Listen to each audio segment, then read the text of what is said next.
আমি অন্তৰত আঘাত লাগিছে এই 17 বছৰ ডেভেলপমেণ্ট কৰাৰ পিছত লাষ্ট যেটো আমাৰ চৰকাৰ ইয়াতে আহিছে তেওঁলোকে একোৱেই কৰা নাই একোৱেই কৰা নাই মুঠৰ ওপৰতে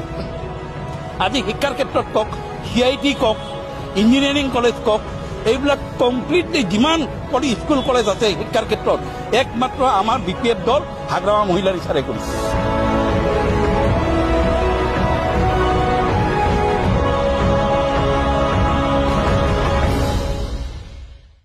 Long live, long live, long live. Mithunjan Nandari, long live, long live, long live. Soraibil Block BPF, long live, long live, long live.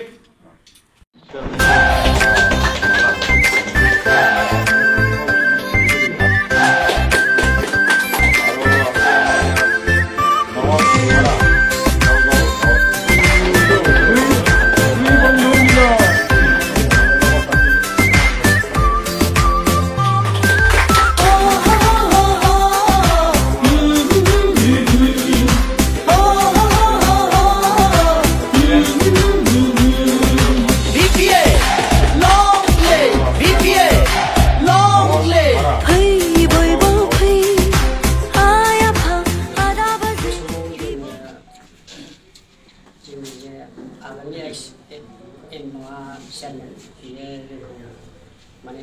लिंथुमनानै लिंबाबायनानै जोंखौ हरना लाबोदों आरो थांनाय 22 तारिखआव बे मिटिङावहाय जोंखौ जगदान जानो थाखाय लाबोनाय जादों आरो बे समाव जोंखौ जे डिस्ट्रिक्ट अफिसाव डिभिजन अफिसावहाय जोंखौ गासैखौबो लाबोनानै जोंखौ फरायना लाबोनानै जोंखौ मावफाफैदों आरो बे समाव जोंखौहाय जे नोंसोरनो जोङो 5,000 बा 10,000 होगोन होननानै जोंखौ लिंबोनाय जादों बे समाव जोङो बिनिफ्राय थांनानै जोङो गावनि गोसो गोरबोजों जोङो गावनि थाफैनानै आङो लिंफिनदों आरो बेखौ लिंफिननाय समाव आङो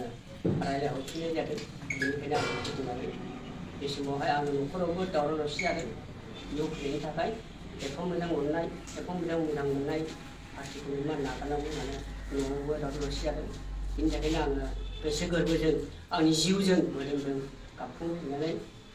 आङो सासे मानसिखौ रायज्लायहरफिननाय जादों बेनिखायनो आं बेखौ बुंनाय फोजोबबाय